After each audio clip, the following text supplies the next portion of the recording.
Ever feel like your brain's just stuck on a hamster wheel? Yeah. Like bombarded by endless notifications, to-do lists, all that. Yeah, definitely. It's like, how do we even function like this? That's tough, right? But what if I told you there's a way to like step off that crazy carousel? Tell me more. Or maybe even like slow down how our bodies age in the process.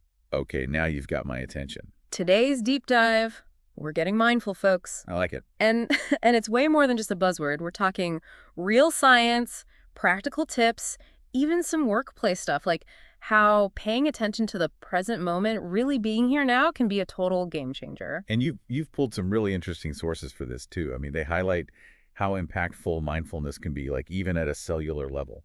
Right. So before we get ahead of ourselves, let's define what we're even talking about here. Mindfulness, what is it? What makes it more than just like the latest wellness trend? It's a good question.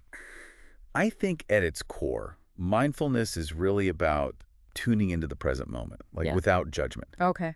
just noticing. It's like hitting the pause button on that autopilot we're all on, you know, Yeah. and choosing to observe our thoughts, our feelings, all of it, without getting, totally swept away by them. Right. So it's like acknowledging those things are there, Yes, but exactly. not letting them like totally take over. Yeah, not letting them run the show. Okay. That makes sense. It sounds deceptively simple, but It is simple, but not always easy. right. There's that. It's like I get it, but Exactly. And the interesting thing is that while this term mindfulness might feel very, 21st century, yeah, trendy. right, these principles actually have roots that stretch back centuries. Think ancient meditative practices from traditions like, Buddhism, Hinduism. They all emphasized cultivating a heightened awareness of the here and now. Huh.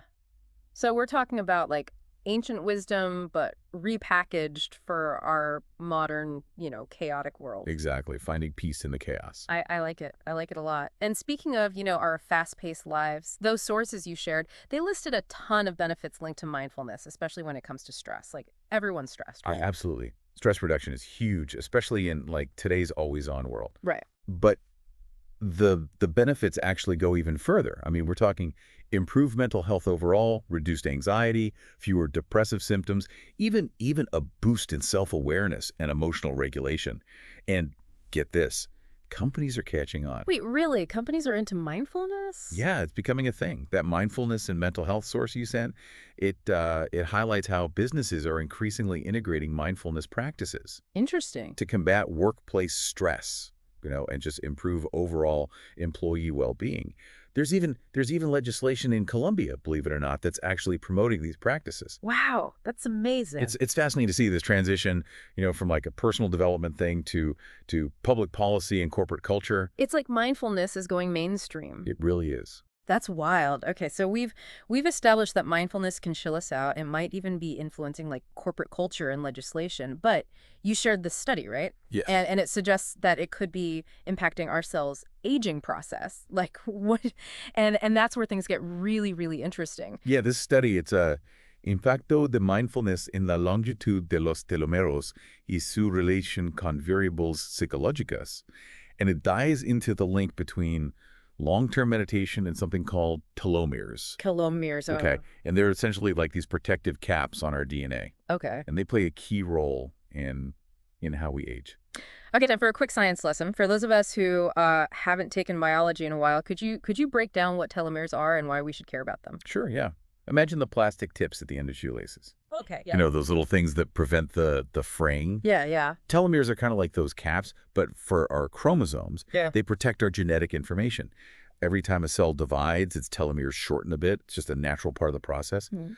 But over time, as those telomeres wear down, our cells, they struggle to function properly. Okay. And that contributes to the aging process. So shorter telomeres equal faster aging. In a nutshell, yeah. Wow. Okay, that makes the study even more fascinating. So they measured telomere length in experienced meditators versus a control group, right? Exactly. And they made sure both groups were comparable in age and health. So drum roll, please. What did they find? Well, the findings were pretty remarkable. The experienced meditators, those who had been practicing for at least 8 years. 8 years. Wow. Okay.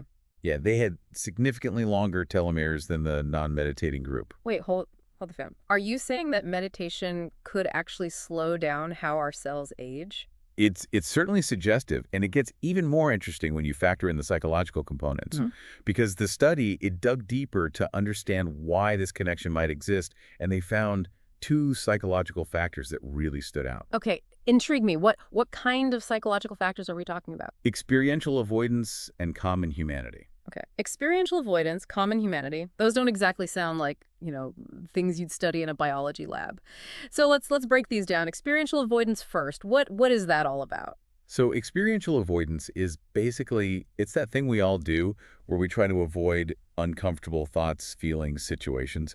Like shoving down that deadline anxiety Yeah. or just ignoring the sadness after a loss. Right, right. We've all been there. It's understandable, totally. Yeah. But this study, it suggests that constantly dodging those difficult emotions, like it might actually be accelerating how our cells age. Whoa. So instead of like pushing away stress, acknowledging it mindfully could be the key to better aging. Potentially, yeah. Yeah. It's like we're giving our bodies permission to experience the full spectrum of life, Yeah. the good and the bad. That's a game changer. Okay, that makes sense. But what about this common humanity thing? Where does that fit into all of this? This one might seem surprising, but it's Mm. really about recognizing that we're not alone in our struggles. Mm-hmm. Everyone experiences challenges. Everyone goes through suffering. It's just part of the human experience. Mm. And this study suggests that there's actually a powerful link between acknowledging that shared humanity, that we're all in this together, and potentially slowing down how our cells age. Wow. It's like flipping the script on our instinct to like isolate ourselves when things get tough. Exactly. Yeah. It's like instead of retreating inward, we're opening up to that sense of interconnectedness. So by practicing self-compassion, understanding that we're not alone in our struggles, we might actually be doing something good for ourselves. It seems that way, yeah. The mind-body connection is a powerful thing. That's a powerful message. But I have to ask, how do we actually translate these fascinating findings into everyday life? Right. Like, I'm guessing you're not suggesting we all become monks and meditate for hours on end? No, no, not at all. While long-term meditation definitely has its merits, even just weaving small moments of mindfulness into your day can make a huge difference. Okay. It's more about like shifting your perspective even amidst a hectic schedule. Okay, I like that. Like imagine you're feeling super overwhelmed at work, right? Yeah. Instead of just powering through or ignoring those feelings, Mm. you just pause for a second. Okay. Take a few conscious breaths. Just acknowledge those feelings without judgment. It's like we were talking about before, right? Hitting the pause button on autopilot and Yeah. just like turning into what's happening right here, right now. Exactly, yeah. Just being present. I like it. Yeah. And beyond just noticing those challenging emotions, try extending that same compassion you'd offer a friend who's struggling, Oh, to ourselves. to yourself, yeah. Right. It's like we're often so much harder on ourselves than we would ever be on someone else. It's so true. So it's about recognizing we're all works in progress. Yeah. Exactly. Yeah. We're all learning and growing. Give ourselves a little grace. But beyond that like internal shift, are there any practical exercises or techniques that people can try, especially if they're new to this whole mindfulness thing? Oh, absolutely. Remember that Connected to Sarah program guide you shared? Yes. It Yes. outlines some really accessible mindfulness exercises that anyone can do. Perfect. That's exactly what I was hoping we'd get to. Like, theories are great, but our listeners are ready to put this into practice. So what stood out to you from that program? Well, one of the simplest yet most effective techniques is just conscious breathing. Okay. It's really about just bringing your full attention to your breath. Okay. Just noticing the sensation of each inhale, each exhale. And you can do this anytime, anywhere, stuck in traffic, waiting in line, even during a tense meeting. I used to think meditation was just for like, yogis and people who are super zen, but then I tried conscious breathing like during a traffic jam once, and oh my gosh, it was a game changer. It really helped. What else did this program suggest? They also highlighted mindful walking, Oh, interesting. Okay. which it's not about like squeezing another item onto your to-do list or anything. It's Mm-mm. more about transforming a regular walk into an opportunity to be fully present, All right. like in your body and in the world around you.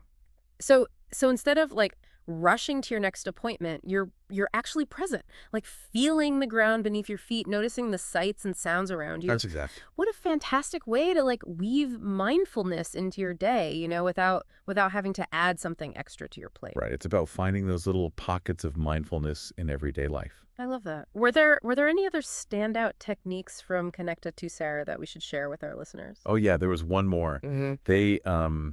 They really emphasized the power of gratitude. Gratitude. Okay.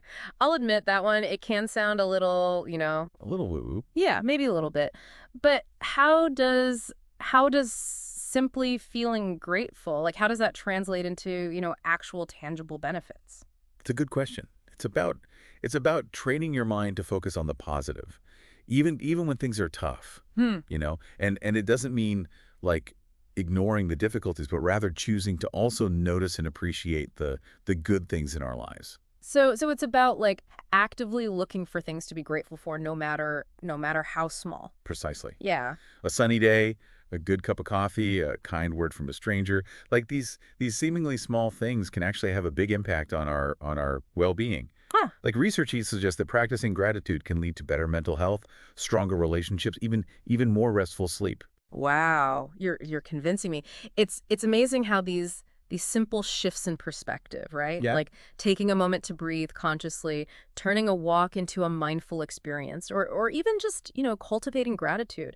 It's amazing how these things can like ripple out to impact our lives in such profound It ways. really is. It shows the power of mindfulness to transform not just our inner experience, but potentially even our physical health, you know, like even influencing how our cells age. It's like Yeah, it's like we have a choice, right? Even amidst all the busyness and chaos of modern life, we can either get swept away by the stress of it all, or we can choose to step off that hamster wheel and really reconnect with ourselves, with the present moment. and that choice, that conscious decision to cultivate even just small moments of mindfulness throughout your day, it could have a far greater impact than we ever imagined. It's about recognizing that we're not just along for the ride, right? Like Yeah. we actually have the power to influence our well-being, our health, and ultimately how we experience life. Exactly. And if integrating a few minutes of conscious breathing, mindful walking, a gratitude practice, whatever it might be, if it can bring you a greater sense of peace, stronger relationships, and maybe even contribute to a longer, healthier life, uh, isn't at least worth exploring. It's a powerful question for all of us to consider. And on that note, it's time to wrap up this deep dive into mindfulness. We hope you're leaving with some new insights and maybe even a little inspiration to bring more presence into your day. Until next time, folks.